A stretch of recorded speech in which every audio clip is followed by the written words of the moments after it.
Good afternoon. This is a wee test on my new laptop. I'm using the webcam to record rather than my tablet, so we'll see. The audio may be better, it may be worse, but if the audio is really bad, then I have the option to record in future using an external mic. I actually do audio. I mean, you can see my double bass in the frame today. So I'm a musician, so I should really be used to recording things at better quality than is ordinarily on display on this channel. But yeah, that's a work in progress for these videos. But I could quite easily set up a mic if this audio is worse than before. So anyway, on with the video. Hopefully this won't be worse than we're already used to. So, a couple of let me just take these stickers off. Anyway, yeah, a couple of pretty not very exciting things. A couple games I've don't know an awful lot about. This one I saw the other day and super cheap, and yet, and this is the thing with me. I kind of follow my my mood and my whim on whether or not I actually choose to buy something. This was super cheap, and I was kind of interested in it, but I thought, well, I don't know. I mean, I was faintly interested in it, and I just sort of talked myself out of it. I thought, do I really give a shit about that?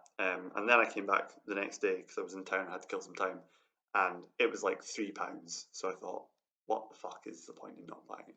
It is Soul Reaver 2. I I remember I was reading PlayStation magazines at the time that Soul Reaver 1 came out, and the design on this character is pretty it was pretty effective, for me. I thought it was really cool. I wanted to know what it was, and it was just horror enough to be exciting and kind of creepy, but not like actually scary. I never played it at the time, but I don't think I'm not entirely sure I had a PlayStation when I was reading those magazines. I'm not sure. That is very unclear to me, actually. Um, but I didn't know anything about. I must have known there was a Soul Reaver sequel, but wasn't aware of it at the time. I have played only a little bit of the Legacy of Kain games. Played, I think, Blood Omen 2 on the GameCube a little bit. I think it belonged to a friend. I didn't really make much of it at the time. I played a bit of Soul Reaver on the PlayStation a few months ago, and I kind of enjoyed it, but fell out of just fell out of playing it. So I would probably return to it. It's an old friend of mine, P, um, actually really liked this series, and I never really chased it up. But yeah, now I have this game. It's kind of weird to think of this coming out on PlayStation 2, because I associate it so much with I just think of the PlayStation 1 game in terms of its image, and I won't say its marketing because that's talking then about. I suppose if you think of the marketing as its imagery and things like that, and yeah, I suppose it's not a million miles away from something like Devil May Cry, uh, imagery and sort of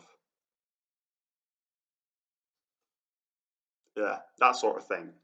I'm kind of scraping the barrel here and having on a whim watched one of my videos. I've watched a couple of them in the past, but watched one of them the other day. It was about 15 minutes long about Mega Man Battle Network 2.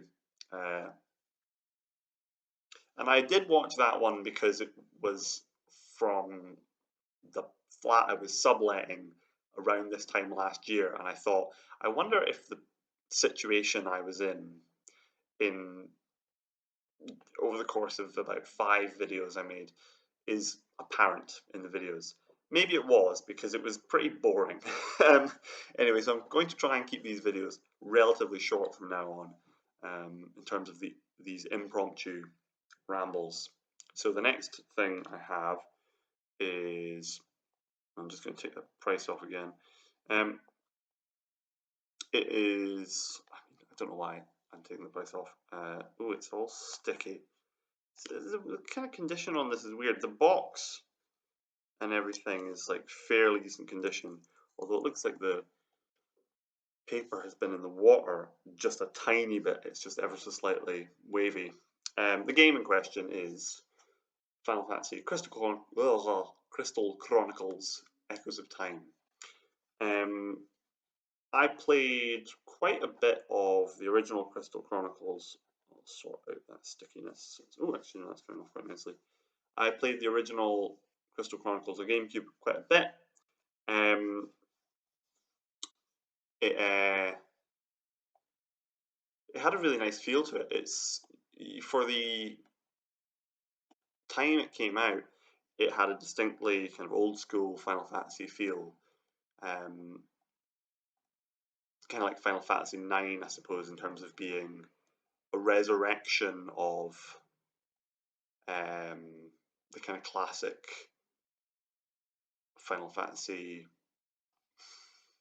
I'm thinking, I suppose, it's not even so much the high fantasy elements as this, kind of parochial, pastoral theme and to it. It's like going around on a caravan in the countryside.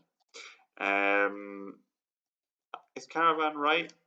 I think it is. Caravan is predates motor caravans, doesn't it? I'm making a mess of this, so I'm going to stop picking at it while I'm making this video. I was definitely interested in getting this at the time it came out because, or maybe I'm thinking of a DS Crystal Chronicles, if such a thing existed. The original Crystal Chronicles, nice as it was, and I did enjoy playing it, it was kind of a relaxing game to play, as I remember. I mean, I don't remember it being relaxing, but when I think about it, I think that seems like quite chill. It wasn't super like combat heavy or even RPG heavy in terms of like tactics or menus or training up. It's hard to think what the kind of meat of the gameplay actually involved when I think about it. And I'd like to have it on GameCube. It's turned up in the past, and it must have just been more expensive than I fancied spending. But one of the big things was that people kind of complained about was you were kind of artificially slowed down by having to have the Moogle carry your chalice. Basically, the atmosphere in the game, I'm never sure whether I'm, the imaginary audience that I'm speaking to, whether they've played this game or these games that I'm talking about or not. So let's flesh it out. The atmosphere is poisonous in the game, and you carry a crystal chalice that has a force field around it. So, but it is carried by a non-player character. So you've got this slow flying Moogle carrying the chalice. So you can only move so far before you have to wait for the Moogle to catch up with you. Otherwise, you'll be crossing the threshold of this force field, and you'll be in the poisonous atmosphere. It just means you have to walk slowly or risk losing health, which is a pretty shite gameplay mechanic.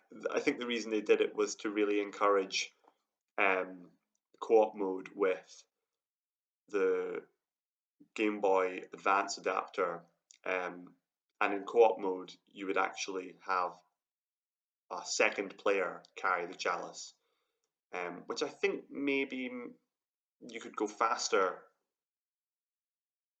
The second player could walk at a sensible speed, I think, therefore not slowing down, the main character. But then it meant that your pal was just a fucking carrying this thing. That was all they were doing in the game.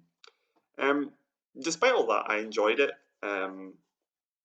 It didn't bother me that much at the time, but I can't think that it was good, that element of it. And I seem to remember that in subsequent entries, of which this may be the only one, they kind of did away with that.